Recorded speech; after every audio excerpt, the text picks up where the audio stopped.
¿Y eso? Sí, porque si no, no se Sí, sí.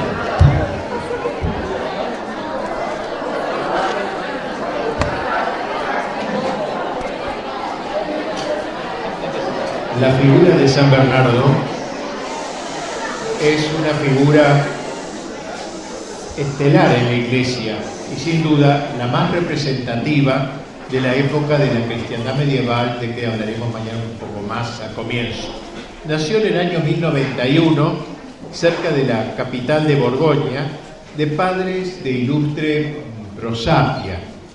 Su educación, propia de las familias de estirpe, fue esmerada, incluyendo la gramática, la retórica, la dialéctica, juntamente con la lectura y explicación de autores clásicos tales como Cicerón, Virgilio, Horacio, etc. Bernardo era un joven robusto, de frente amplia, ojos azules, penetrantes.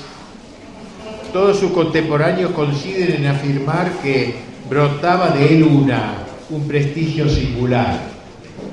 Un día comprendió que Dios lo llamaba para seguirlo de cerca como religioso. Su padre se opuso terminantemente, pero entonces comenzó a manifestarse aquella capacidad de seducción que durante toda su vida habría de emanar de su persona. Uno tras otro, todos sus hermanos, sin excepción, hicieron suya la decisión de Bernardo.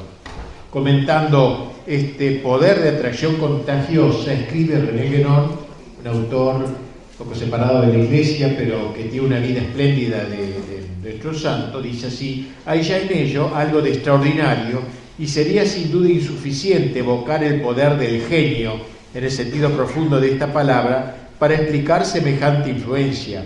¿No vale mejor reconocer en ello la acción de la gracia divina que, penetrando en cierta manera toda la persona del apóstol, irradiando fuera por su sobreabundancia, se comunicaba a través de él como por un canal, según la comparación que él mismo emplearía más tarde aplicándola a la Santísima Virgen? Dice que la Virgen era como un canal, dice, bueno, también él fue como un canal detrás del cual la gente lo seguía. Personalidad riquísima, polifacética, muy difícil de bosquejar en el tiempo reducido que nos permite esta conferencia. Tratemos, cuando nos sea posible, de delinear sus principales rasgos. En razón de diversas actitudes que Bernardo tomara en el curso de su agitada vida, a las que luego nos iremos refiriendo, para muchos de sus contemporáneos, e incluso ahora, pudo parecer un hombre cortante, irascible y agresivo. Se olvida una faceta de su personalidad que le es esencial, la paternidad. Porque Bernardo, más allá de ser monje, fue sobre todo padre de monje, que eso significa abad. Como se sabe, fue él quien hizo florecer la orden del Cister, que se extendería por toda Europa. Él se consideraba como el padre de todos, pero de manera muy particular de los monjes del monasterio que fundara y presidiera durante tantos años el famoso monasterio de Claraval que tanto amó. En los monjes que tenía a su cargo veía a sus hijos predilectos. Su principal cuidado era haberlos impulsado a la vida religiosa, primero, y luego de ofrecerles un alimento espiritual sustancioso, una doctrina espiritual sólida. Así lo hizo mediante espléndidos sermones que todavía hoy podemos admirar fascinados realmente, algunos de ellos elaborados en el curso de la noche y en los que le descubría el sentido de los misterios sobrenaturales, como una madre descascara las nueces y las prepara para sus hijos, según él mismo lo dijera en uno de sus sermones. Entrañas paternales las de este gran abad, que aún en los momentos en que se siente abrumado por acuciantes problemas que le han propuesto desde fuera del monasterio, a veces de parte de los reyes o del mismo Papa, no vacila en distraerse 3 o 4 veces, interrumpido por los golpes discretos de sus hijos en la puerta de su celda, debiendo interrumpir su trabajo y escuchar sus penas a veces pueriles, sus preocupaciones triviales. Porque no solo les dio su enseñanza, sino sobre todo su afecto.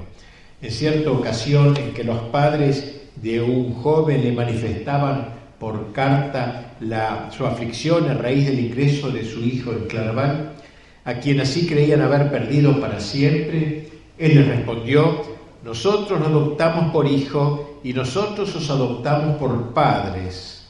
Yo seré su padre, su madre, su hermano, su hermana. Esta frase de Bernardo nos recuerda aquella de San Agustín: como obispo soy vuestro padre, como cristiano soy hermano vuestro. Así era Bernardo, era padre y era hermano. Pero Bernardo sabía también ser amigo, uno de esos grandes amigos que no es fácil encontrar. Conocida su estrecha amistad con diversos contemporáneos suyos como Guillermo de Saint-Thierry, Alfredo de Rebol y tantos otros que se movían en el campo también monástico. Este último, precisamente inspirándose en la persona y en las enseñanzas de San Bernardo, hacía la exposición teórica de la amistad en un libro que se llama Speculum Caritatis. Entre otras cosas se lee esta frase típicamente bernardiana, un libro religioso espiritual sobre la amistad, tema que no se trata así, ¿no? Muchas veces dice así: la amistad viene de Dios y Cristo es el lazo que une a los amigos. Inmensa era sin duda la capacidad de afecto de San Bernardo, no solo con sus hijos religiosos, sino también con laicos que en una u otra forma se relacionaban con él. Dio la razón de ello en una de sus cartas donde decía: todos están al servicio de un mismo Señor, militan bajo un mismo Rey, la misma gracia de Dios vale en la plaza pública y en el claustro. Et in foro et in claustro gracia Dei eadem valet. En el foro y en el claustro la gracia de Dios vale igual. Bernardo no era así clerical, no era un hombre metido en los muros del convento, y creía que solo en el claustro el hombre llega a su plenitud. Cada uno tenía su propia vocación y en ella debía alcanzar su perfección respectiva. Religiosos y laicos eran necesarios a la Iglesia. Son una misma realidad, decían, son uno, y por eso no le parecía una sustracción de su vida monástica perder tiempo, entre comillas, escribiendo a amigos y dirigidos espirituales, incluso sobre temas aparentemente nimios. A Matilde, por ejemplo, una condesa de Blois, que se quejaba de la ligereza de un hijo suyo, le aconseja ser indulgente con aquel joven diciéndole: un hijo puede olvidar a veces que es hijo, pero una madre no puede ni debe olvidar que es madre.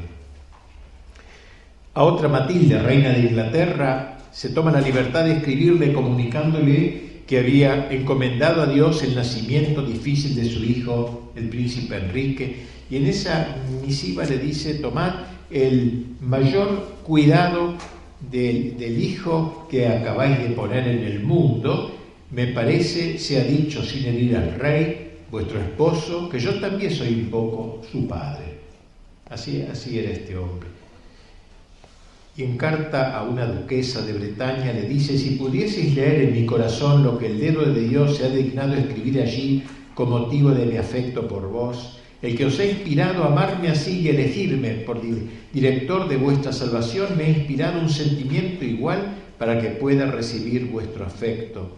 Un afecto, por cierto, que no se queda entre los límites de lo natural, porque él decía que Dios se encuentra entre los amigos. La única razón de amar a los amigos, dice, es Dios. En una carta dice, y en otra, a un abad como él, Jesucristo es el vínculo entre sus amigos. Su discípulo, el rey de Rebol, escribiría en su tratado sobre la amistad, al que acabamos de aludir: la amistad humana es una participación en la amistad con mayúscula que está en Dios, porque Dios es amor y también Dios es amistad, una fórmula rara, Dios es amistad. En carta Sillar, el famoso abad de Saint-Denis, las afueras de París, Bernardo le diría: las amistades solo serán verdaderas si el nudo de la verdad las consolida. Mas, como dijimos antes, su capacidad de afecto lo volcó especialmente sobre los monjes, que eran sus hijos espirituales preferidos. Hablando en una carta de uno de ellos que él había recibido en el monasterio y que acababa de morir, escribe: fue mío durante su vida y lo será después de su muerte, y lo reconoceré como tal en la patria. Solo aquel que sea capaz de arrancarlo de la mano de Dios logrará separarlo de mí. Agresivo Bernardo entonces, intratable, como a veces he dicho. Fue, por cierto, duro, pero solo cuando había que serlo. Bien describió el primero de sus ideógrafos el estilo de su gobierno monacal, el más hermano posible por el afecto que en ello ponía, pero el más intratable desde que la fe estaba en cuestión. Esa es la cosa. Eso sí. Este hombre del que se nota, del que la imagen de un hombre de que se suele destacar, la imagen de un hombre severo hasta la obstinación y austero hasta la tristeza, fue el que dijo en un sermón: in plentur omnia fervore spiritus et iucunda devocione. Todo se llena con el fervor del espíritu y la entrega gozosa. Bernardo predileccionó el adjetivo iucundus, palabra cercana a iocu, juego. Los filólogos mismos han reconocido esta relación de las dos palabras. Nos enseña que conviene no tanto al hombre que es feliz, esta palabra iucunditas, cuanto a aquel que es causa, o iucundus, aquel que es causa de alegría para los demás. La iucunditas es el encanto del alma, la capacidad de regocijar a los que integran el entorno, la alegría comunicativa, el espíritu intrapédico, un encanto que invade todo. Y así habla de iucunda meditatio, iucunda contemplatio, y cuando expliquen una infinidad de tratados al cantar de los cantares, en el primer sermón calificará 3 veces el diálogo entre el esposo y la esposa de dicha obra como de iucundum eloquium, conversación iucunda, ¿no? Gozosa. Sus monjes destacaban el encanto de su sonrisa, no la sonrisa del bobo, sino la del hombre que ha alcanzado la plenitud de la serenidad. Multus hilaraba, dice, alegraba a muchos. La vocación al claustro, a pesar de las terribles renuncias y exigencias que implica, era para él una vocación al gozo. Yo os quiero alegres, exhortaba a los suyos. No se trata, por cierto, como digo, de alegrías puramente sensibles. Los apóstoles, les explicaba, gozaron de la presencia de Cristo, de la visión de su cuerpo, pero ese era un gozo sensible. Cristo les sería quitado, primero en la cruz y luego en su ascensión, y sin embargo solo entonces comprendieron aquello del Señor: os conviene que yo me vaya, me voy y os alegraréis. Lo importante no era contemplarlo con los ojos corporales. Pedro, viéndolo en carne, lo traicionó, y careciendo de su vista, luego de la ascensión, murió gozosamente por él. Tal es la alegría espiritual, profunda y sobria, la que dilata el corazón. Cuando escriba la vida de San Malaquías, a quien había conocido personalmente, entre los rasgos admirables de dicho santo, incluirá su capacidad de reír. Claro, ¿no?, que se diga eso en una biografía de santo. Su capacidad de reír, porque dice textualmente: el reír es caridad, puesto que esta es buen humor, una caridad gozosa, no relajada.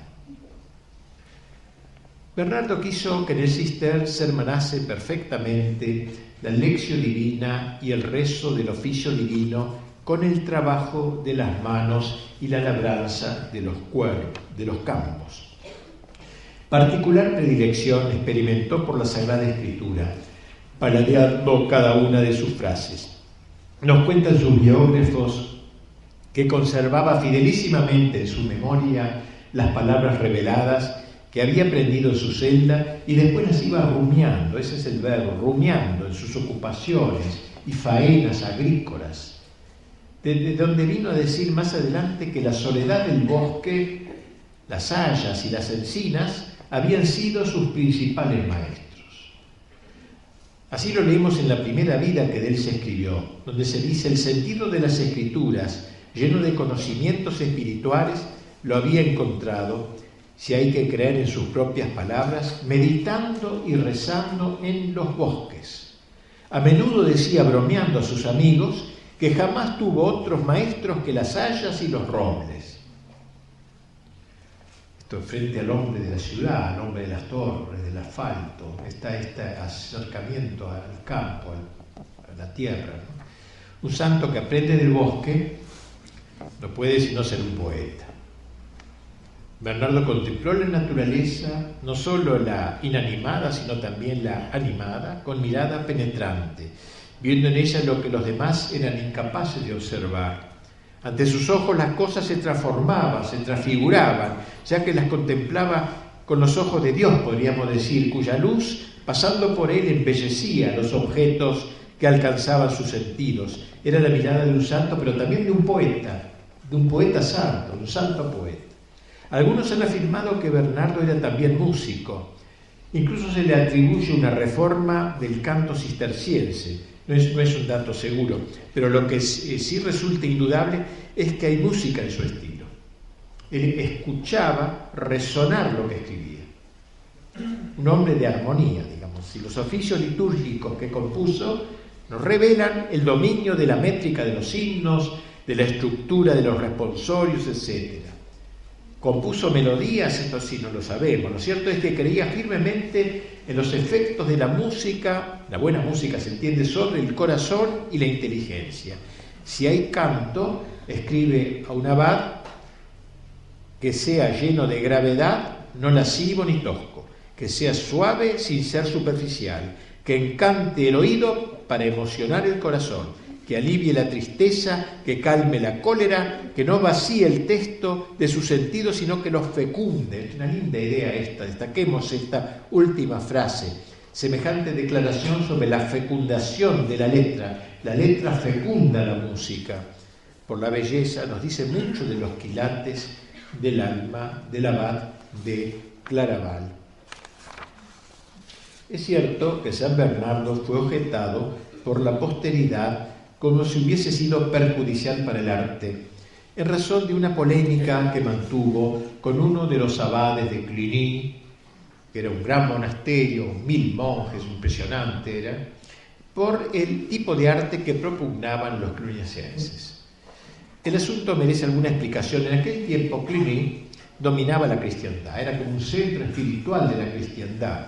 Sus monjes constructores trabajaban por todas partes, entendiendo que la belleza alentaba la oración y alababa a Dios en sus formas. Allí donde construían aquellos monjes o sus discípulos, los capiteles de las iglesias se poblaban de representaciones de la flora, de la fauna, y en sus portadas una abundante estatuaria de reyes y de santos cubría los dinteles y los tímpanos. Los interiores se enriquecían con frescos, las cruces se adornaban con esmaltes y piedras preciosas. La obra maestra de aquel arte glorioso fue la Basílica de Cluny, de ese monasterio, la iglesia madre, construida por San Hugo, gigantesco templo de 7 campanarios, que fue destruido por la Revolución Francesa. Queda solo un poquito, pero uno mira eso y se extasía, es una cosa extraordinaria. Pero es claro, San Bernardo era un hombre más sobrio, digamos así. En todo caso era más afecto al arte románico, que era más sencillo que al gótico ya. Pero tampoco yo por lo menos no comparto tanto esto, ¿no? Algo sí, pero no, a mí yo también prefiero el románico por sobre todo arte, pero me parece que también el gótico es una maravilla. Sea lo que fuere, San Bernardo en su apología protestó contra esta especie de lujo, ¿no? Esta especie de barroquismo, de poner tantos adornos, etcétera, que le parecía inadmisible en hombres que habían renunciado a las glorias del mundo y a los goces de los sentidos.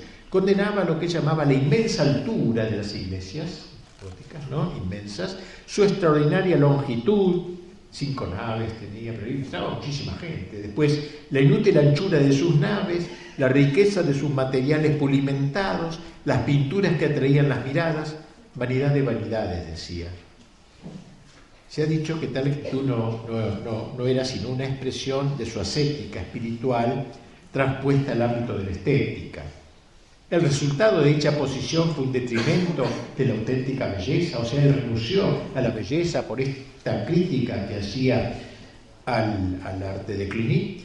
Responden a esta pregunta las admirables abadías cistercienses diseminadas por Occidente, con una belleza notable, aunque sobria, sí, digámoslo, una escueta elegancia, un despojo sensible grande, sus naves de líneas perfectas, sus piedras ennoblecidas por la pura solidez de las formas, sus oleadas de luz nacarada a través de los vitrales monócromos, Todo parece responder a aquella sobria embriaguez de que hablaban los antiguos, sobria embriaguez que quería San Bernardo para la vida interior. Señala un autor contemporáneo que quizás el arte cisterciense, al negarse a lo fastuoso, contuvo al gótico en el peligro que el gótico podía tener la tendencia a lo excesivo, digamos así, a lo redundante, por lo cual de hecho habría de deslizarse más tarde para convertirse en el llamado gótico flamígero, es decir, forma de llamas, etc. Lo cierto es que las ideas de San Bernardo en este campo solo se aplicaron a los edificios conventuales, en la inteligencia de que el arte episcopal, por oposición al arte monástico, debía hablar a los ignorantes. Era como una Biblia muda. Muchos no sabían leer, pero leían toda la historia de la salvación en las grandes catedrales medievales. Eran mucho más cultos que ahora, que con Sarmiento y con la ley 1420, porque conocían la Biblia desde Adán hasta el Apocalipsis, que estaba todo repartido, y con los Vitró aprendían también las escenas de la vida de Cristo y un montón de cosas, y los oficios y las virtudes y todo. Bueno, entonces claro, una obra puesta para el pueblo común, no para los monjes, era más natural que hubiera, para defender un poco ahora a Pliny. Lejos de ser un menospreciador de la estatual y de los Vitró, San Bernardo lo fomentó, pero no allí donde el primado de la espiritualidad desnuda debía dominar a las almas. O sea, él quería una espiritualidad más desnuda, menos necesitada de una docencia, como en una, casi lo diríamos parroquial, no era parroquial, pero lo llamaban episcopal.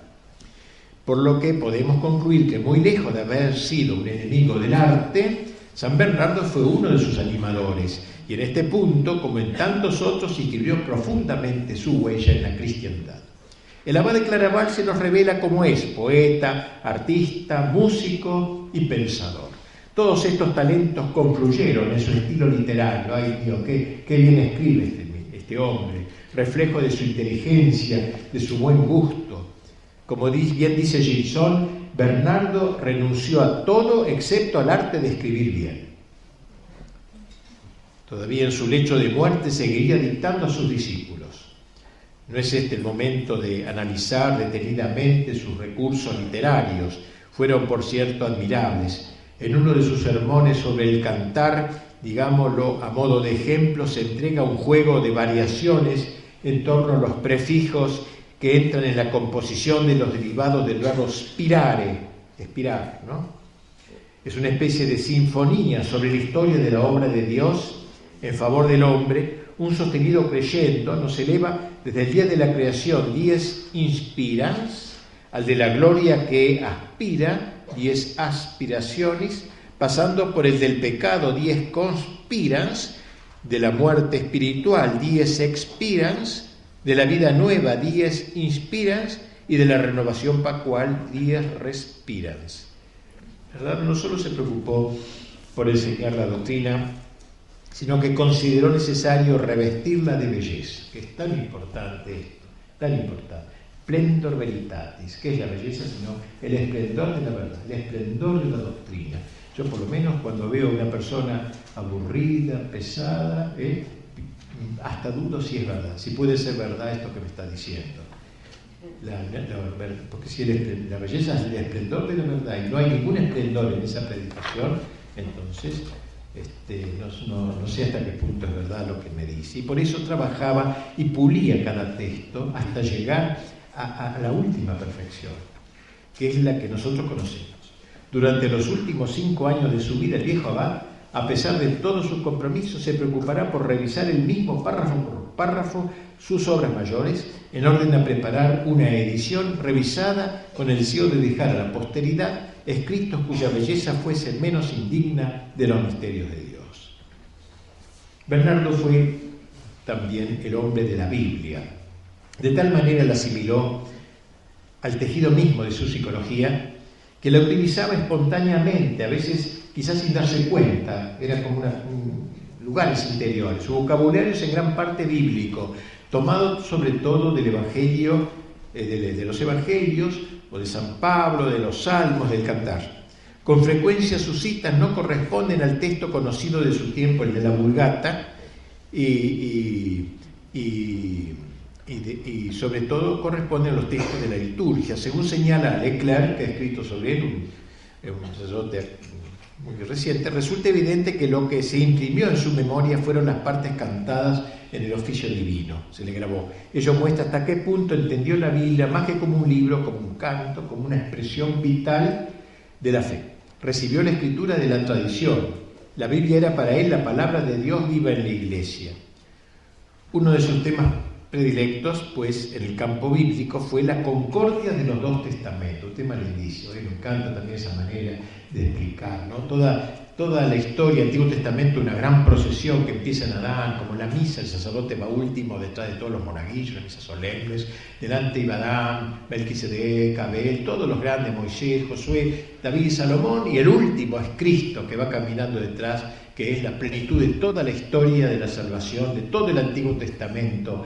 De modo que el pecado judío es haberse quedado con los preludios y dejar a un lado el cuerpo que preparaba esos preludios, la plenitud de todos esos movimientos. Así creo que veía Bernardo la Biblia. Siempre que se le presentaba la ocasión, mostraba el paso de la figura a la verdad, de las profecías en las realizaciones, de las sombras, como él dice, a la luz. Todo culminando en Cristo, como en las fachadas de las catedrales románicas, y aún de esas que él criticaba tanto también. También aquí Bernardo descubre su beta poética, propio del poeta en la Iglesia hacer suyas las palabras de Dios para repetírselas enseguida con toda espontaneidad y servirse de ellas con entera libertad. Bernardo se ejercitó amorosamente en este juego sagrado, sea agotando los significados de una palabra, como vimos con espiras y todo eso, sea comentando su etimología, sea agregando en torno a una palabra clave otras explanaciones que la explican y la amplían, etc. La escritura era para él más que un estudio, una plegaria. Había que gustar, había que sentir, había que saborear. Cuán suave es el Señor. Sapiencia, dice San Buenaventura, para Santo Tomás la sabiduría viene del conocimiento de los primeros principios, ¿no? Pero para en esto prefiero lo que dice Buenaventura, que la sabiduría tiene que ver con la sapiencia, con el sabor, saborear, gustar la doctrina. Una cosa es conocer la doctrina y otra cosa es saborear la doctrina. El sabio es aquel que no solo conoce, sino que saborea la doctrina. Y esto es muy, me parece, típico de Bernardo. Él emplea con gusto el vocabulario de los sentidos espirituales, un saboreo espiritual. Porque si la caridad de Dios está en el origen de la revelación, debe estarlo también en su término. Pero insistamos sobre todo en el sentido bíblico, litúrgico de su predicación. En ese encontramos lo que se podría llamar un subsuelo bíblico, ese cúmulo de textos escriturísticos que constituyen, por así decirlo, la materia prima de sus sermones y un telón de fondo litúrgico a modo de atmósfera, de clima que confiere al conjunto su colorido cultural. Con todo, no olvidemos lo que hemos dicho antes, a saber que si su Biblia es litúrgica, es también patrística. Él es muy dependiente de los padres y de la exégesis patrística, porque Bernardo fue un enamorado de los padres.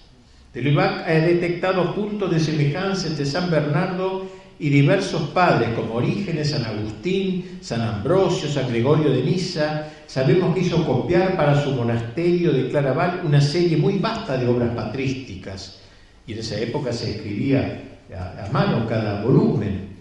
No había imprenta todavía, no pretendía sino una cosa, ser el testigo de la doctrina de los padres. Esa era como su gran ambición.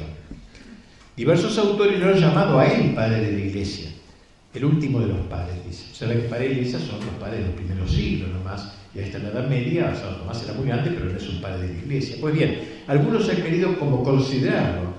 ¿De dónde le viene esta denominación último de los padres, este privilegio, este eminente privilegio que no le disputará un siglo más tarde ni siquiera el genio de un Tomás de Aquino? ¿De dónde viene esto? Porque como se sabe, y acabo de decir, la edad patrística terminó, hacía mucho, había terminado el siglo VII, con la muerte de San Isidoro de Sevilla en el occidente y de San Juan Damasceno en el oriente. Lo que se quiere decir es que en su persona, la edad patrística, dormida desde hacía 300 años, se despertó súbitamente, digamos, y lanzó un nuevo retoño digno de la antigua grandeza. Guillermo de Saint-Thierry, al comienzo de su vita del abad de Claraval, dice que Bernardo fue elegido por Dios para que en el siglo XII refloreciera la gracia de los tiempos apostólicos, habiéndose puesto en la escuela de los comentaristas natos de la Escritura, cuáles fueron los padres, llegó a impregnarse de su espíritu y hasta de su lenguaje, al modo de un brote renacido de aquel magnífico árbol de la tradición, por lo que se puede afirmar juntamente con Guillermo, quien lo conocía tan bien, que se ha sido considerado padre de la Iglesia y no solamente discípulo de los padres, a la manera de tantos otros, es porque surcando los arroyos de los padres supo remontarse hasta la fuente donde estos se abrevaron. Especialmente frecuentó a dos, a San Ambrosio y a San Agustín, pero de manera particular, como señala Gilson, grande admirador de nuestro santo, se dejó impregnar sobre todo por la teología de los padres griegos y de manera particular de este grandísimo padre inagotable, San Gregorio de Nisa. Nisa, no la Nisa de Francia, sino la Nisa de la actual Turquía. Más aún, el logro esencial de su obra fue realizar una notable síntesis entre la teología griega y la teología latina, el pensamiento de Orígenes y el de Agustín, la traducción de la dupla modelo-imagen familiar a los padres griegos, la dupla en términos de creador-criatura familiar a los latinos, significó para el occidente una revolución teológica de grandes consecuencias. Fue uno de los méritos de San Bernardo, el último de los padres y el igual de los más grandes, al decir de Mabillot. Pero por sobre todo lo que hemos dicho hasta acá, el abad de Claraval se destaca por sus quilates místicos. Es indudablemente uno de los grandes doctores de la mística católica. Nos detendremos un poquito en la consideración de este aspecto de su personalidad espiritual. Bernardo vivía en la fascinación de Dios, que era a sus ojos el gozne de todo lo creado. En su obra de Consideraciones, especie de carta tratado que dirigió al Papa, le decía: ¿quién es Dios, Santo Padre Eugenio? ¿Quién es Dios? Para todo lo que existe es el fin, para los elegidos la vida eterna. ¿Qué es para Él mismo? Él lo sabe, ipse novit. Él es aquel que ha creado las almas para darse a ellas, que las incita para hacerse desear por ellas, que las dilata para que puedan acogerlo. No se trata, por cierto, de un Dios difuso, sino de un Dios en tres personas concretas, cada una de las cuales mantiene con Él una relación singular. Particularmente se siente atraído por el Verbo, a quien por el hecho de haberse encarnado le experimenta tan cercano. Tolerado un instante mi locura, confiesa en una de sus páginas, el Verbo ha venido a mí y más de una vez, si allí he entrado frecuentemente, no siempre he tomado conciencia de su ingreso, pero lo he sentido en mí y me acuerdo de su presencia. He subido a la parte superior de mí mismo y más alto aún reina el Verbo, explorador, curioso. Ha descendido al fondo de mí mismo y lo he encontrado más bajo todavía. He mirado afuera y lo he percibido más allá de todo. He mirado adentro y me es más íntimo que yo mismo. Cuando entro en mí, el Verbo no traiciona su presencia por ningún movimiento, por ninguna sensación, solo lo descubre el secreto temblor de mi corazón. Mis vicios huyen, mis afectos carnales son dominados, mi alma se renueva, el hombre interior se restaura y está en mí como la sombra misma de su esplendor. Bernardo concibe el proceso de la redención al modo de una gran curvatura que va desde la animalidad en que nos dejó el pecado hasta la divinización que produce en nosotros la acción de las tres personas de la Trinidad. Originalmente, el hombre fue creado en estado sublime, a imagen y semejanza de Dios. La grandeza, dice Bernardo, es la forma del alma, la grandeza. Mas al pecar se degradó. El pecado enturbió la imagen y desfiguró la semejanza. Si el alma siguió endegrando en su caída, perdió su rectitud. Había sido creada recta y ahora encorvada hacia la tierra, tomó la semejanza de las bestias, según aquello del Salmo 48, se hizo semejante a ellas. Esta es una idea muy linda, me quiero detener solo muy brevemente, ¿no? Una idea de Agustín, me parece, la toma de San Agustín. San Agustín dice que Dios hizo al hombre vertical para que se acuerde que ha sido llamado a las cosas de lo alto. El hombre ha sido hecho para trascenderse, o se trasciende para arriba por la gracia, endiosándose, divinizándose, o se trasciende o desciende para abajo, animalizándose, bestializándose. No existe el hombre químicamente puro, el hombre de la Revolución Francesa, el hombre puramente natural, que se cierra al orden sobrenatural, el hombre que quiere ser no Dios ni animal, quiere ser hombre simple, no existe. El hombre o es Dios, o se diviniza por la gracia, o se animaliza. Es una idea muy patrística, muy importante, me parece.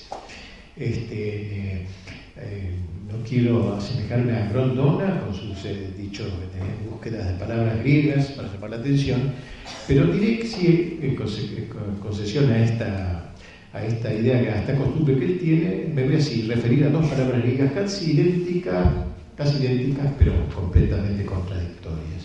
Primera de ellas, theiosis. Muchos de los que están saben algo de griego. Theiosis, theos quiere decir Dios, y la terminación sí significa movimiento hacia.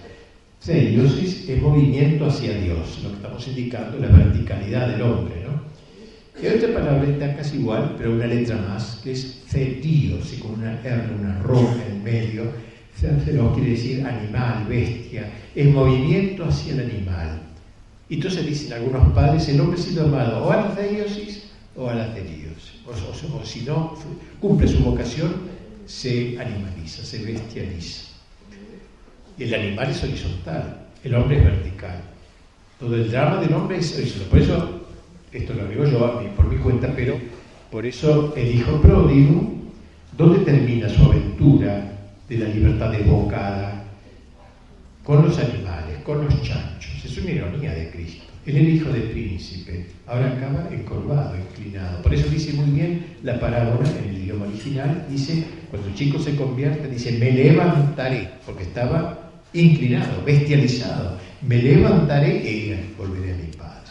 Bien, esto me parece una idea muy bonita, pero ya también la tiene San Bernardo, sin duda que inspirándose en San Agustín, lo que he hecho semejante a las bestias. Pero sin embargo, Dios descendió hasta el tremedal de nuestra miseria, nos tomó de la mano, no solo para evitar que nos condenásemos, sino para elevarnos a alturas insospechadas. La cumbre de la vida espiritual es la divinización, es la embriaguez del éxtasis, enseña Bernardo en su comentario al Cantar, porque el éxtasis, la sobria grieta que decían los padres, es el salir de sí. El hombre ebrio sale de sí. Es una comparación, ¿no? Por eso Cristo se queda bajo forma de vino, para sacarnos de nosotros, para hacer el éxtasis. Éxtasis significa salir de sí.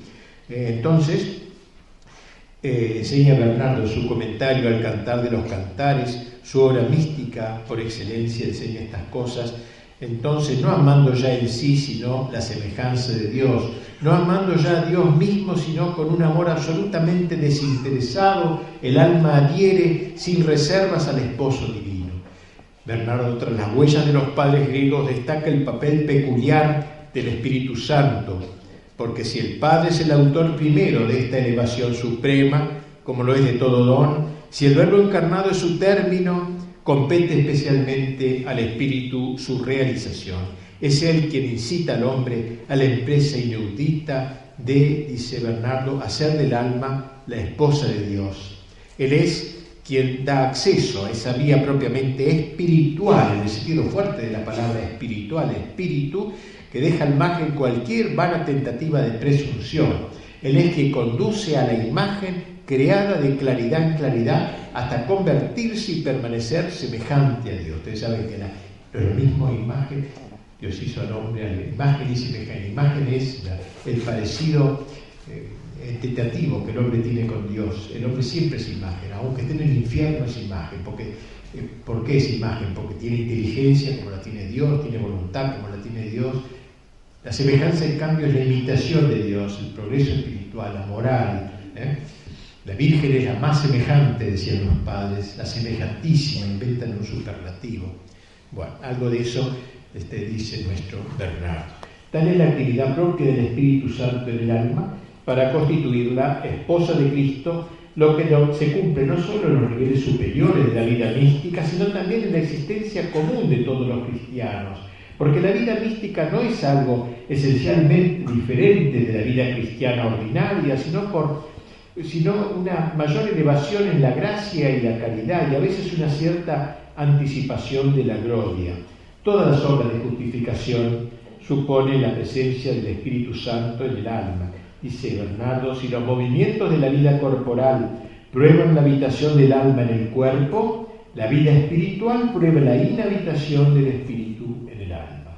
El espíritu, que es el beso mutuo del Padre y del Hijo, su lazo firme, su único amor, su unión indivisible, al penetrar en nosotros, se hace amor y don nuestro a Dios.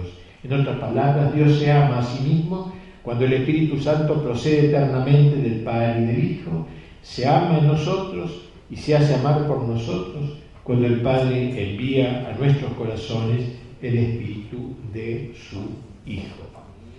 Por cierto que no somos del todo pasivos en este amor que el Espíritu Santo viene a inspirarnos. El alma debe dejarse hacer por Dios, respondiendo generosamente a la gracia divina, lo cual también es fruto de la gracia. Dicha respuesta es para San Bernardo imprescindible de la imitación del Verbo encarnado. A ella alude con uno de aquellos juegos de palabras que, como hemos dicho, tanto ama. Cristo dice, es la forma a la que el hombre deformado debe conformarse para ser reformado. Tras esta fórmula de aparente ingenuidad, se perciben las huellas de la Escritura, singularmente de San Pablo y de San Juan, así como de los padres de la Iglesia, sobre todo griegos, y de la liturgia. Advertimos aquí los esbozos de su piedad cristológica.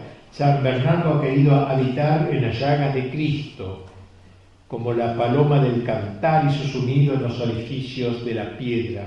¿Acaso no es la piedra uno de los nombres místicos de Cristo? Dice Bernardo, ¿dónde puede haber un abrigo sólido, seguro y tranquilo para mi debilidad, sino en las llagas del Salvador?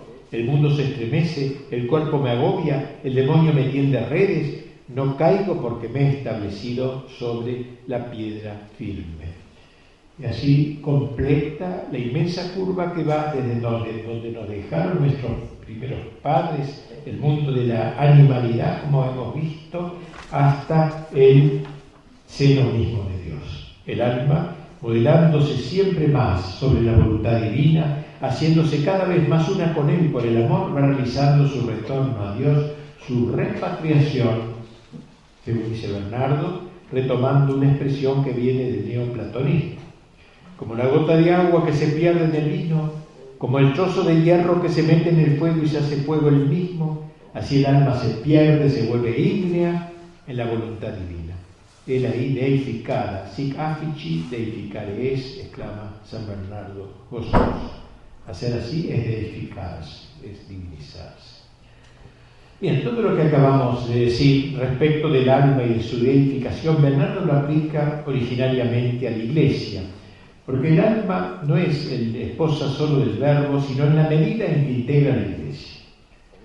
Retomando la fórmula de San Pablo en su epístola a los Efesios, nuestro santo afirma que el Verbo experimenta por la Iglesia el amor peculiar de un esposo. Su encarnación es el beso puro del Verbo a la Iglesia, ese beso por el que suspiraron los justos del Antiguo Testamento.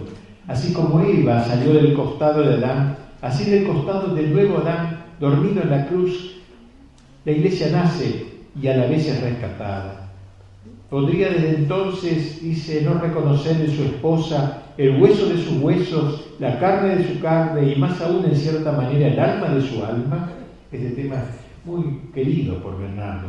A él se refiere por doquier, ya en sus cartas, ya en sus tratados y sermones y sobre todo en su comentario al cantar donde en 57 ocasiones sus pláticas terminan explícitamente con una solemne alabanza a Cristo, esposo de la Iglesia. Bernardo se solaza con la sola mención de este deposorio místico. La Iglesia escribe: animada del sentido y del Espíritu de Dios, su esposo posee a su bien amado y reposa en su seno mientras ella misma tiene y conserva para siempre el primer lugar en su corazón. Es que ella ha herido el corazón de su esposo, ella ha hundido el ojo de la contemplación hasta el abismo profundo de los secretos divinos. Él ha puesto para siempre su eterna morada en el corazón de ella y ella en él, en el de él.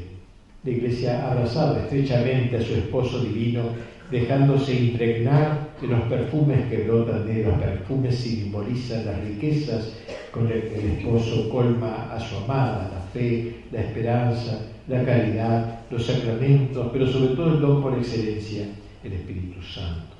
Nuestro santo relaciona estrechamente a la Iglesia con el Espíritu Santo. El Ibaca ha destrazado el paralelismo que traza San Bernardo entre el amor de Cristo y de su Iglesia y la unión del Verbo con el alma, del que acabamos de tratar. Cristo se desposa a la vez con el alma y con la Iglesia. ¿Por qué es la Iglesia? ¿Qué es el alma? Es una microiglesia, para una pequeña iglesia. Cristo se desposa, sí. Ninguno de nosotros, escribe, se anima a llamar a su alma esposa del Señor. Pero como nosotros somos de la Iglesia, que se gloría del nombre y de la real cualidad de esposa, con justicia reclamamos participación en ese glorioso privilegio. Lo que plena y completamente poseemos todos juntos, lo tenemos indiscutiblemente de manera individual.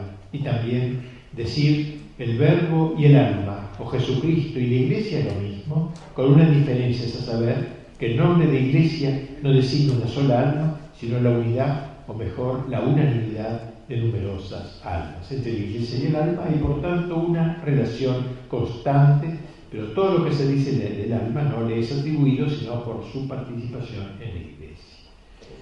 Bien. Y por eso él dice: quien quiera se dice amigo del esposo no podrá faltarle a su esposo. Otro aspecto de la espiritualidad de Bernardo es su mística mariana. La Santísima Virgen ocupa un lugar inobviable en la mística del abad de Claraval. En ella ve el camino por el que el Verbo llega a nosotros y por el que nosotros nos remontamos hacia él. Bernardo desarrolló esta idea por medio de una comparación encantadora, la del acueducto, como dice, acueducto, cuyo extremo superior toca el cielo y el inferior la tierra. El hijo escuchará a la madre y el padre escuchará al hijo, escribe San Bernardo. Es el misterio de las mediaciones. El término de medianera universal es el que expresa mejor el pensamiento del santo.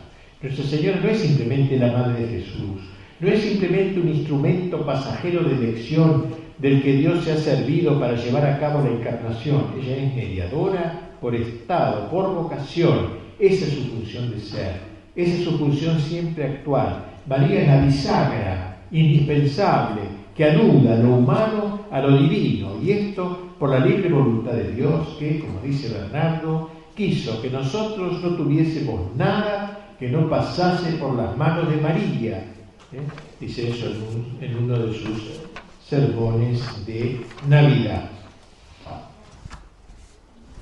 María no esperó la visita del ángel para entrar en su papel de mediadora. Entre ella y el dragón la oposición fue absoluta desde el comienzo de su vida, desde su misma concepción.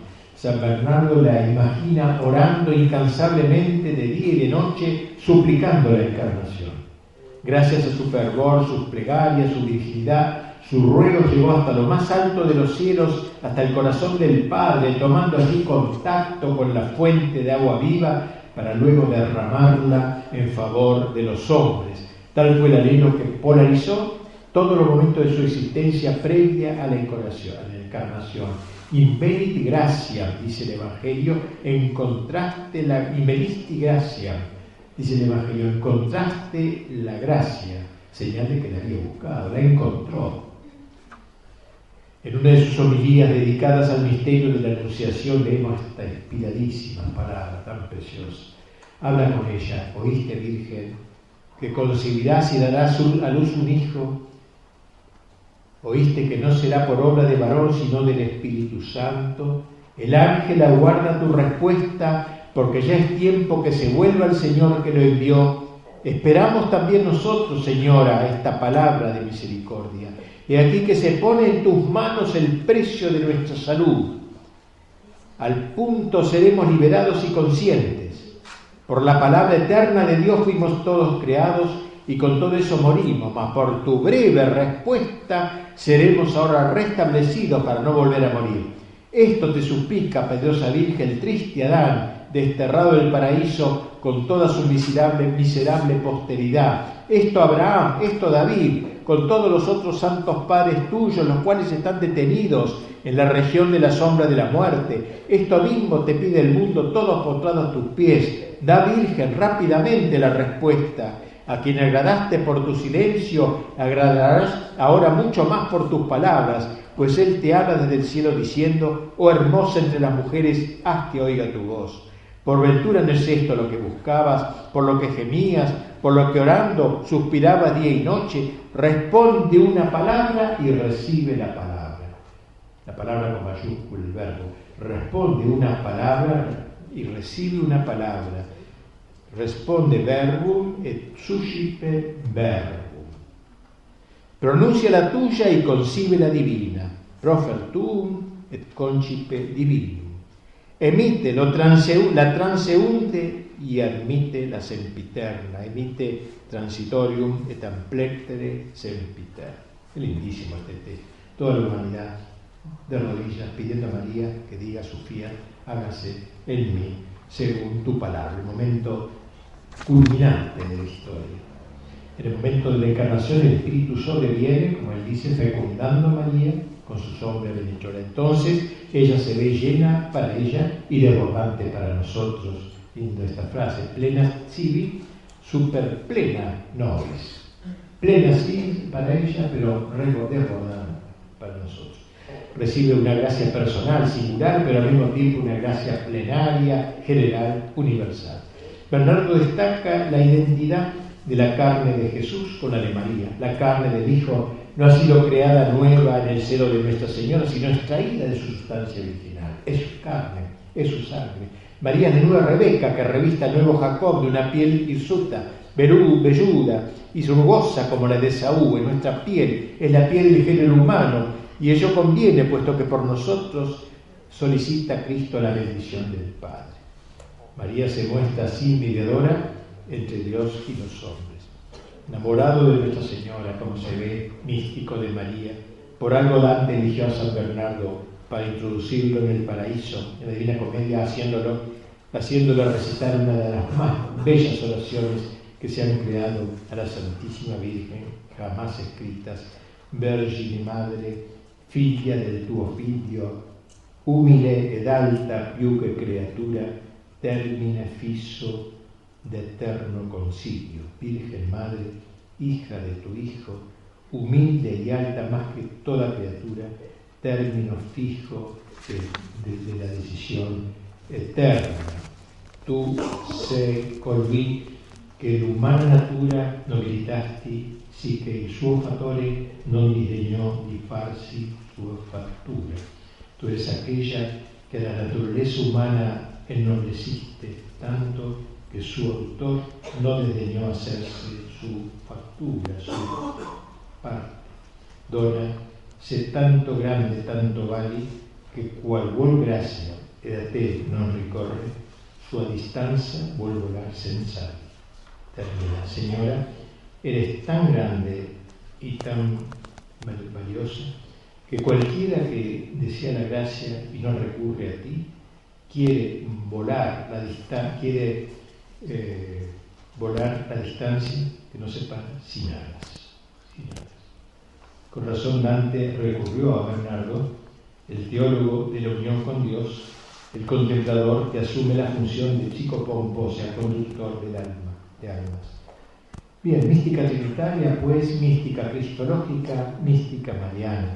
Si bien hay elementos místicos en todas sus obras, podría decir que la mística encuentra su lugar teológico privilegiado en su magnífico y espléndido comentario del Cantar de los Cantares de Santo Tomás. Se cuenta que pocos días antes de morir en la abadía cisterciense de Fossanova, estaba de viaje, fue invitado por los monjes a comentar el Cantar. Le dijeron, así como San Bernardo lo había hecho anteriormente. ¿Y qué respondió Santo Tomás, casi moribundo? Denme el espíritu de San Bernardo y yo retomaré su comentario. Otra faceta de Bernardo es su celo apostólico. Se extraña ver al místico lanzado a la acción. Es cierto que durante más de 40 años se obstinó en gustar de su celda, cumpliendo estrictamente los deberes del claustro. Y sin embargo lo vemos recorriendo Europa, clasificando príncipes cristianos, triunfando sobre el cisma terrible que vivió a la Iglesia, lanzando la cristiandad a las cruzadas. Pero jamás hubiera hecho esto todo sino bajo la presión de las circunstancias. Cuando le pedían que actuase en algún problema, primero se mostraba reticente, dudaba, esperaba, reflexionaba, se hacía explicar minuciosamente por qué recurrían a él, y si al fin aceptaba era para obedecer a las órdenes de un superior, en ocasiones el mismo Santo Padre, o por caridad hacia sus hermanos y hacia la Iglesia, o por fidelidad a la verdad y a la justicia. No hay pues escapismo alguno en su apostolado. Él amaba lo que llamó el paraíso claustral, lo amaba de manera entrañable. Felices aquellos a quienes el Señor ha escondido en su tabernáculo, escribió en carta a los cartujos. Durante los días malos esperan a la sombra de sus alas, etc., ¿no? A su elogio, porque para él lo supremo no era su recogimiento en el claustro, lo primero era siempre Dios y su gloria. En una ocasión lo confesó con entera claridad: no lamentaré jamás haber interrumpido una meditación apacible si veo germinar en un alma el grano de la palabra. No se puede sino destacar con admiración el feliz encuentro entre el genio de San Bernardo y el reconocimiento de la sociedad que lo rodeaba. Qué lindo, ¿no? Pongamos un hombre así hoy, ¿qué le importaría? En cambio, aquella época medieval lo admiró. Con frecuencia la historia ha sido testigo, como digo, de la existencia de hombres superiores que en su momento no fueron reconocidos como tales. Acá felizmente no pasó así. Fue venerado por la sociedad de su tiempo, lo que permitió un activo intercambio espiritual. El hecho de que sus contemporáneos lo apreciaran tanto, que escuchaban sus consejos y oían sus reprensiones, es una muestra acabada de cómo la Edad Media supo valorar más aún que a los especialistas de la política, la diplomacia o la economía, a los santos y a los místicos. Por eso San Bernardo se permitió intervenir en tantas cuestiones aparentemente ajenas a la vida monástica, porque él dijo, como exclamó un día: los asuntos de Dios son los míos, nada de lo que a él se refiere me es extraño. Y en carta al canciller Eymerich dice: yo soy demasiado pequeño para tener en estos asuntos intereses personales, pero ¿cómo los podría tener por extraños desde que son asuntos de Dios? Ofender a Dios era ofenderlo a él, y por eso se ardía decididamente cuando estaban en juego los asuntos de Dios. El género epistolar se avenía especialmente con su temperamento apasionado y tan personal, en su manera de expresarse, a veces entusiasta, otras indignado. Sus cartas son una radiografía de su modo de ser. El amor, la ternura, la indignación encuentran con facilidad los términos adecuados, por lo general no carentes de elegancia. Muchas de esas cartas se dirigen a las autoridades eclesiásticas, a los poderes civiles. Lo notable es que tanto los obispos como los políticos aceptaron las interferencias de este monje y con frecuencia le hicieron caso. Pongamos algunos ejemplos. Os mostráis odioso e intratable a tal punto que yo había resuelto no hacer nada más por vos. De antemano desanimáis a los que os defienden y promovéis a vuestros propios acusadores. En todas las circunstancias no conocéis otra ley que vuestro placer. No obráis sino como déspotas, sin pensar jamás en Dios, sin experimentar su temor. ¿A quién se dirige esta reconvención? A un arzobispo. Otro texto. Me hubiera gustado encerrarme en el silencio y el retiro. No por eso la Iglesia entera murmuraría menos contra la corte de Roma mientras ella siga en sus extravíos actuales. ¿A quién envía esta advertencia? Al Papa mismo. Por cierto que amaba y veneraba, lo amaba y veneraba, pero precisamente a razón de ello lo quería santo y lo quería sabio, a la altura de su inmensa responsabilidad, cuando veía que el círculo que rodeaba al Papa era incompetente o vicioso, que su curia estaba llena, como él dice, de empleados, carentes de espíritu sobrenatural, con qué virulencia estigmatizaba a aquellos funcionarios, que el Papa escoja gente mejor, que elija en todo el universo a quienes debe jugar al universo, decía. En cierta ocasión uno de sus hijos cistercienses subió a la sede de Pedro con el nombre de Eugenio III. Bernardo le dirigió un espléndido tratado bajo el nombre de Consideraciones, dividido en 5 libros donde alternan los consejos propiamente espirituales con la consideración de los deberes pastorales del Papa. El santo lo escribe así. Preocupóse también por salir al paso algunas herejías que se servían en el horizonte, particularmente la herejía cátara o albigense, aparecida en el sur de Francia, heredera del viejo dualismo maniqueo, que se fue extendiendo y puso en peligro la entera cristiandad. Las basílicas están sin fieles, gimió el gran Santo. Los fieles, miren qué frase, las basílicas están sin fieles, los fieles sin sacerdotes, los sacerdotes sin honor, no quedan más que cristianos sin Cristo. Dijo cuando llegó a Languedoc, la zona ocupada por los cátaros. O sea, que uno de los asuntos de Dios, y se lanzó tranquilamente a la acción, predicando por doquier, instalando monasterios del Cister en todas las provincias contaminadas. Intervino así de manera decidida en las luchas doctrinales de su tiempo. Sintomática fue su contienda con Abelardo, aquel hombre devorado por la pasión de razonar, precursor de cierta mentalidad racionalista que atenta contra la misteriosidad de la fe. Entendiendo que su silencio lo favorecía, Bernardo entró en escena. ¿Qué hizo? Para dirimir la disputa, Abelardo solicitó la convocatoria de un concilio. Ya desde el comienzo del mismo se mostró hasta qué punto la actitud de ambos era diferente. Abelardo se sentía seguro de sí, de su capacidad dialéctica, considerando al concilio como una especie de palestra donde lucirse. Bernardo era un santo, un hombre lleno de Dios. El hecho es que antes que Abelardo abriese la boca, Bernardo comenzó a atacarlo arguyendo que los temas que pretendía discutir no eran temas sujetos a discusión, porque rozaban el orden de la fe, y lo abrumó con un deluvio de citas tomadas de las Escrituras y de los padres, identificándolo con Narrio, Nestorio, Pelagio, al pobre Abelardo. Y claro, de golpe, antes de empezar a hablar, y totalmente desconcertado, Abelardo apeló del concilio al Papa y se encaminó hacia Roma. Pero no tuvo tiempo de llegar, ni valía ya la pena hacerlo, porque al arribar a Cluny alcanzó la condena romana. Y advertido, derecho, y enterándose de que su adversario se encontraba indispuesto, Bernardo acudió enseguida al lecho del enfermo y le dio el ósculo de paz.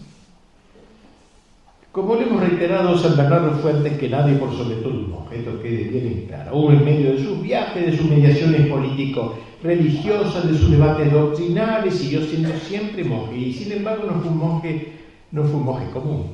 Detrás de su cogulla monacal se escondía el yelmo del caballero. La iconografía ha conservado aquella imagen del monje blanco que, predicando desde el elevado atrio de la iglesia de Vézelay en 1146, a una inmensa multitud volvió a encender en ella el entusiasmo que había decaído y lanzó a la cristiandad a la segunda cruzada para la recuperación del Santo Sepulcro. Habían pasado casi 40 años desde que Godofredo de Bouillon conquistara Jerusalén, pero el enemigo, que era abrumador, había logrado retomar la iniciativa y la nobleza europea ya no vibraba por la causa de las cruzadas como la del siglo pasado, y Bernardo sufría esta situación y entonces se dirigió al Papa, que era por aquel tiempo Eugenio III, que había sido discípulo de él, solicitándole su intervención. Y el Papa entonces, con una bula del Papa en las manos, Bernardo entró en acción consiguiendo en Vézelay resultados excepcionales, ya que las multitudes profundamente conmovidas reclamaban el honor de cruzarse allí mismo. Relatan las crónicas que faltó tela para hacer cruces, que todos querían poner sobre sus hombros. Hasta el manto de Bernardo le sacaron para eso. Pero tal éxito no satisfizo del todo al santo, quien desde Beselay se lanzó por los caminos de Europa para seguir enrolando nuevos combatientes. Solo en Alemania levantó un ejército de más de 100.000 hombres, 100.000 cruzados, a cuyo frente se puso el emperador Corrado III, a pesar de que al principio se había mostrado reticente. Enardecido con tan resonantes éxitos, el abad de Claraval consiguió el proyecto de extender a todo el occidente la predicación de la cruzada para conseguir que se alistaran en ella Inglaterra, España, Italia, Hungría, Bohemia, Baviera, Moravia, Polonia, Dinamarca, valiéndose para ello de cartas, de emisarios y de monjes y tercientes que extendió por todo el globo. Así, desde el Elba al Tajo y desde el Támesis a las estepas rusas, el occidente cristiano se alistó contra el oriente dominado por los árabes, por los musulmanes. Bien, no podemos explicar mucho lo que fue, si bien fracasó esta cruzada, sin embargo, el esfuerzo fue inmenso. Una de las ilusiones que tuvo él, más allá de sus objetivos militares, fue creer que ofrecería la ocasión de reunir a todos los cristianos, incluso a los separados de Roma, en la lucha contra el enemigo común. Él estaba muy impregnado del espíritu teológico griego y le hubiera encantado que Rusia se juntara con la Iglesia de Occidente, sobre todo que se convirtieran aquellos en católicos, vamos a decir, los pecadores se acercaban a Dios. Por desgracia, como dije, esta cruzada culminó en un penoso fracaso. La gente, en lugar de considerar serenamente las causas de aquel desastre, múltiples y complejas, guiados por el facilismo, buscaron una cabeza sobre la cual descargar todo su desencanto, olvidando la traición que habían hecho los bizantinos en esta cruzada y la defección de los príncipes latinos de Oriente y la mala estrategia, y lo acusaron el pobre Bernardo de esto. Pero el pensamiento profundo del santo no se inclinó. Él sabía lo que era lo que tenía que hacer. Él dijo que Dios no tiene necesidad del socorro de los hombres, de lo que tiene sed es de sus almas, etc. Y si la patria terrestre de su encarnación es amenazada por los infieles, si cae incluso en sus manos, en última instancia es Él quien lo permite. En fin, le bastaría mandar 12 legiones de ángeles, se invita a defenderles por misericordia para permitirnos mostrarles nuestro afecto, etc. Explica todo eso, lo que significó el tan duro fracaso.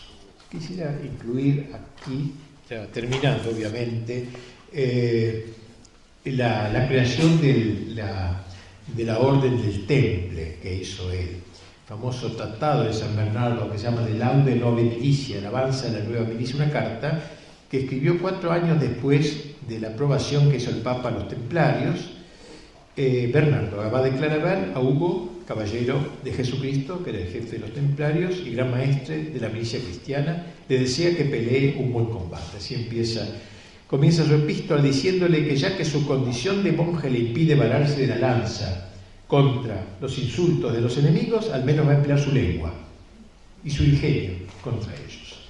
Tras una exhortación en la carta, vamos a tener en lo que hay una alusión a los diversos lugares de Tierra Santa: Belén, Nazaret, Getsemaní, el Jordán, el Calvario, en orden a excitar el ímpetu, el ardor de los caballeros.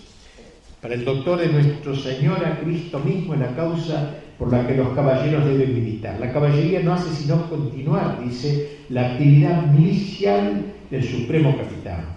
Vuela por todo el mundo la fama del nuevo género de milicia que se ha establecido en el país mismo que el Hijo de Dios, hecho visible en la carne, honró con su presencia para exterminar en el mismo lugar de donde arrojó él por entonces a los príncipes de la tiniebla con la fuerza de su brazo, etc. Y dice entonces la necesidad de que los caballeros, la espada de los soldados cristianos, dice, continúe la obra iniciada por el látigo de Cristo. Nuestros caballeros están animados de mismo celo por la casa de Dios, que manifestó en otro tiempo el gran capitán de los ejércitos, cuando animado de cólera y la mano armada, no de hierro, sino de un azote de cuerdas, entró en el templo y echó de él a los vendedores. Así, nuestros piadosos caballeros, animados por este ejemplo de su rey, y viendo que los lugares santos están manchados por los infieles, con mucha mayor indignación y de una manera mucho más insoportable, que por los antiguos mercaderes del templo han venido a establecerse en la casa de la santidad con sus caballos y armas. Se trata, dice entonces, de un nuevo género de milicia, no conocido en los siglos pasados, en que se dan dos combates al tiempo, contra la carne y la sangre y contra los espíritus de malicia que están esparcidos en los aires, etc. Y va de la milicia de estos monjes caballeros, dice que no sea afectada por las pasiones, porque tantas veces como entras en pelea tú, que no combates sino por un motivo temporal, debes estar en temor de matar a un enemigo en cuanto al cuerpo y a ti mismo en cuanto al alma. Pero el peligro, la victoria del cristiano se debe considerar no por el éxito del combate, sino por el afecto del corazón. Si la causa de aquel que pelea es justa, su éxito no puede ser malo, su fin no puede ser malo, así como el fin no puede ser bueno si es defectuoso su motivo y torcida su intención. Si con la voluntad de matar a tu enemigo tú mismo quedas tendido, mueres haciéndote homicida. Y si quedas vencedor y haces perecer a tu contrario con el designio de triunfar de él y de vengarte, vives homicida. Pues ya mueras, ya vivas, ya seas victorioso o vencido, de ningún modo te es ventajoso ser homicida. Desgraciada victoria la que te hace sucumbir al vicio al mismo tiempo que triunfar de un hombre. O sea, no se trata de ganar, sino ganar por los buenos medios, por la virtud. Entonces, va a explicar eso. Por eso el caballero se lanza contra los infieles sin experimentar ningún temor. Digo más, no teme la muerte, puesto que desea morir. Y en efecto, ¿qué puede hacer temer, sea viviendo, sea muriendo, a quien encuentra su vida en Jesucristo y su recompensa en la muerte? Es cierto que combate con confianza y con ardor por Cristo, pero desea todavía más morir y estar con Cristo, porque esta es toda la dicha suya. Ea pues, valerosos caballeros, marchad con seguridad, echad fuera y con coraje intrépido a los enemigos de la cruz de Cristo, y estad ciertos de que ni la muerte ni la vida podrán separarnos de la caridad de Dios que está en Cristo. Vivamos o muramos, dice San Pablo, somos de Dios. Regocíjate, campeón valeroso de vivir y de vencer en el Señor, pero regocíjate todavía más de morir y de ser unido al Señor. Sin duda tu vida es fructuosa y tu victoria gloriosa, mas tu muerte gloriosa debe ser preferida con muy justa razón a la una y a la otra. Porque si los que mueren en el Señor son bienaventurados, ¿cuánto más lo serán los que mueren por el Señor? A la verdad, de cualquier manera que se muera, sea en el hecho, sea en la guerra, la muerte de los santos será siempre preciosa a los ojos de Dios, mas la que ocurre en la guerra es tanto más preciosa cuanto mayor es la gloria que la acompaña, o qué seguridad hay en la vida que está acompañada de una justicia pura. Los que luchan por intereses bastardos matan sin razón y mueren por una causa indigna, mas no es lo mismo respecto de los caballeros de Cristo, pues combaten solamente por los intereses de su Señor, sin incurrir en algún pecado por la muerte de sus enemigos, ni en peligro ninguno por la muerte propia, porque la muerte que se da o se recibe por amor a Cristo, muy lejos de ser criminal, es digna de mucha gloria. Y así sigue esta carta. Ciertamente, cuando mata un malhechor, lo pasa por un homicida. Antes bien, si me es permitido hablar así, por un malicida, por el justo vengador de Cristo en la persona de los pecadores y por el legítimo defensor de los cristianos. Los soldados de esta nueva milicia saben juntar la mansedumbre del cordero con la bravura del león. Va terminando, dice, se ponen en batalla con el más bello orden, según lo que estima, está escrito en el pueblo de Dios. Los verdaderos israelitas marchan en la batalla con un espíritu pacífico, mas llegados a las manos, entonces ponen a su lado toda su mansedumbre, como si dijera, ¿no es cierto, Señor, que aborrezco a todos los que te aborrecen y que me consumo de cólera contra vuestros enemigos? Se echan como leones sobre sus contrarios, mirando a las tropas enemigas como unos rebaños de ovejas, y aunque muy cortos en número, no temen de manera alguna la multitud de sus soldados y su crueldad bárbara. Igualmente están enseñados a no presumir nada de sus propias fuerzas, sino a esperarlo todo del Señor, como los macabeos. Bueno, entonces en pocas palabras una carta de a los caballeros del temple. El monje lanza a estos caballeros a la lucha sin cuartel contra el enemigo de Dios y de la cristiandad, los lanza a la conquista de Tierra Santa, considerando que el miembro de esta orden caballeresca debe ser, como él decía, mitad monje, mitad guerrero. Así entonces se dio forma a los templarios, se llamaban así porque tenían su sede en el templo de Jerusalén. Bien, vamos consumando ya nuestra exposición de su pensamiento con un último aspecto que no deja de integrar, ¿sí? Y es cómo une la contemplación y la acción, ¿no? ¿Cuál fue al fin y al cabo San Bernardo? Un hombre de acción o un místico? No queda dudoso, ¿sí? Tanto metido así en todas las cosas, es un místico. A decir verdad, como afirma un escritor contemporáneo, fue simultáneamente místico y hombre de acción. O mejor, fue un hombre de acción por ser místico, no traicionando la mística. Al mismo tiempo que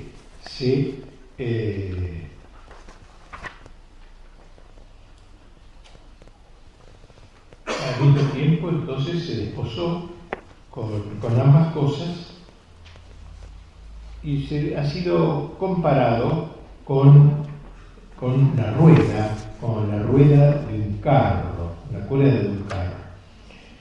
Ustedes hablan mucho de los viajes de Bernardo porque los documentos contemporáneos dan detallada cuenta de sus desplazamientos, pero su itinerario espiritual es mucho más importante que el otro, al tiempo que lo explica. Los periodos que puede residir en Claraval son densos en la experiencia de Dios. Bernardo prolonga esa experiencia cuando el amor del prójimo lo fuerza a abandonar su clausura. Dice un autor, se mezcla en la acción, pero no abandona su contemplación. Ha recibido el don de conciliarlas, de otra manera que por la alternancia, por la fusión de la una en la otra. En él el conflicto que opone la acción y la contemplación en tantos hombres de Dios es resuelto por Dios sobre un plano superior al de la psicología humana. Por eso, sin duda, Bernardo se queja menos que muchos otros de este desgarramiento que los divide entre los dos campos sucesivos donde su actividad se ejerce, pero está dividido, conserva la unidad de su espíritu. No hay separación entre su acción y su contemplación. No hay ni siquiera paso de la una a la otra. Él se entrega al mismo tiempo a estas dos formas de actividad espiritual que se conjugan en Dios, la que consiste en contemplar, la que consiste en servir a Dios en el hombre.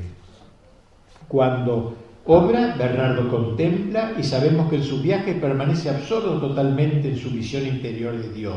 Cuando contempla, extrae de su unión a Dios el alimento de su acción y la materia de su predicación. Arrebatado a veces a la vida contemplativa, Bernardo no le deja jamás a la contemplación. Cuando Dios lo aparta de su monasterio, le deja el modo de llevar con él su soledad y su contemplación. Bernardo es este hombre perfecto que puede al mismo tiempo realizar lo que en otros es sucesivo. Él sabe que la más útil de las obras es la que se destaca es la actividad de la oración. La acción y la contemplación, igualmente necesarias, son dos formas de caridad, pero la más alta es la contemplación, la única que vale que se busque por sí misma. La otra no es fecunda sino por ella, etc. En última instancia, ya contemple, ya actúe, será siempre bajo el señorío de la caridad, de la Dhamma caridad, como la llama, Domina Caritas. Se ha comparado a San Bernardo con el eje de una rueda. Es una linda comparación. El eje de una rueda, a semejanza del eje de la rueda que no se mueve, la rueda se mueve en sus extremos, pero el eje está quieto en su lugar. Bernardo vivía inmóvil en su contemplación, pero así como el eje que quieto mueve a toda la rueda, de modo similar él ponía en movimiento a la entera sociedad. Así una linda idea. Desde su contemplación mueve toda la acción. Ya muchos siglos atrás había dicho Boecio que así como cuanto más nos acercamos al centro de una rueda, menos movimiento notamos, de manera análoga, cuanto más se aproxima un ser finito a la inmóvil naturaleza divina, tanto menos sujeto se ve al destino, que es una imagen móvil de la eterna providencia. A la manera, pues, del motor inmóvil, que es Dios, centro de la rueda, desde ese centro fue Bernardo capaz de atender a la periferia.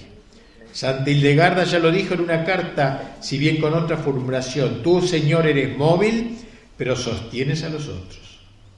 Viene aquí al caso aquel espléndido pensamiento de Pascal: no muestra uno su grandeza por ser una extremidad, sino más bien por tocar las dos a la vez y por llenar todo lo que hay entre ambas. Con frecuencia lo reprendieron a Bernardo por abandonar la celda y fastidiar a los demás en vez de dedicarse a la oración. Esos monjes que salen de los claustros para molestar a la Santa Sede y a los cardenales, le decían. Pero tales acusaciones, que a menudo llegaban a Roma, apenas si le impresionaban. Y en cuanto al simpático cardenal que le escribió amonestándolo, le respondió secamente que las voces discordantes que alteran la paz de la Iglesia le parecían ser las de las ranas alborotadoras que atestaban los palacios cardenalicios y pontificios. Así escribía este hombre. Bien ha escrito Menón: entre las grandes figuras de la Edad Media, pocas hay cuyo estudio sea más propio que la de San Bernardo para disipar ciertos prejuicios caros al espíritu moderno, que hay en efecto más desconcertante para éste que ver un contemplativo puro, que siempre ha querido ser y permanecer tal, llamado a ejercer un papel preponderante en la conducción de los asuntos de la Iglesia y del Estado, y triunfando a menudo allí donde había fracasado toda la prudencia de los políticos y los diplomáticos de profesión.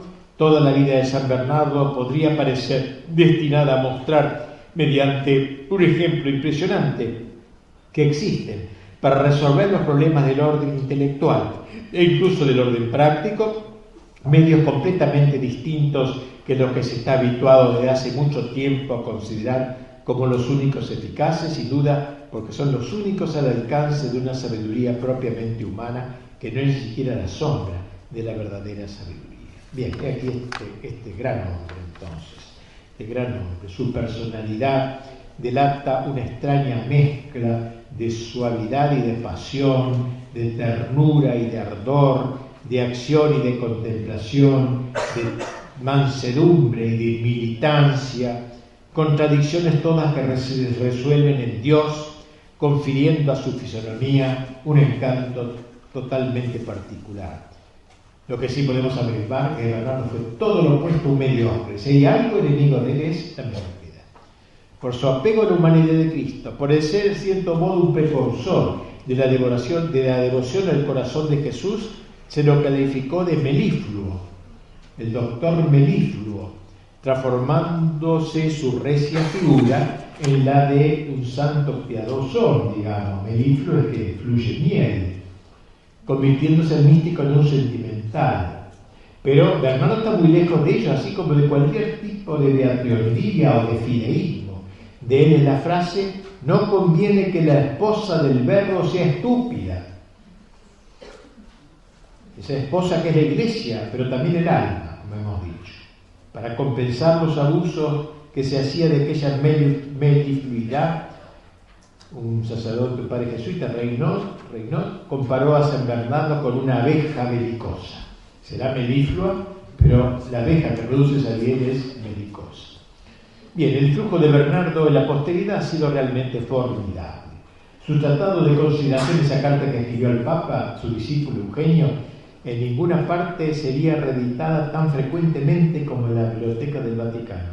Tanto fueron los papas y los cardenales que aún en las peores épocas de la decadencia romana quisieron tener ese tratado para inspirarse en él y en su ideal de reforma.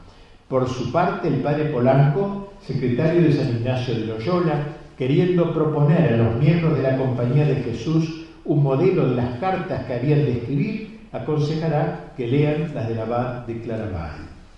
Beryl y los autores espirituales de la escuela francesa del siglo XVII, que daban tanta importancia a la consideración de los misterios del Verbo encarnado, manifestaron gran aprecio por el santo, así como notables afinidades con alguna de sus enseñanzas. Así encontramos en Pascal evidentes resonancias de San Bernardo y gran influencia en los siglos posteriores. No olvidemos que Port Royal, que había sido antes un monasterio cisterciense, el tú no me buscarías si no me hubieses encontrado ya, está la letra en el Tratado del Amor a Dios. En tiempos más recientes, durante la primera mitad del siglo XIX, Bernardo se convirtió en una especie de símbolo de lo que había sido el poder del Espíritu en el periodo de la cristiandad. En lo que hace nuestro siglo debemos destacar la resonancia alcanzada por la magnífica obra de Tian Jin-Sol, La teología mística de San Bernardo, uno de los estudios que mejor han penetrado en la espiritualidad de nuestro santo. La figura de San Bernardo emerge hoy con toda la plenitud de un arquetipo fascinante. Su capacidad de acumulación, su capacidad de asimilación de las doctrinas antiguas para traducirlas enseguida en su lenguaje de fuego, lo hace legible y admirable para todas las épocas. Y la nuestra, que está en busca de la unidad europea, si bien sobre bases no cristianas, podrá apreciar el San Bernardo, como alguien ha dicho, un gran europeo, el que unificó a Europa en torno a acciones trascendentes. Tradicional y patrístico, escribe Leclerc, Bernardo es al mismo tiempo plenamente medieval.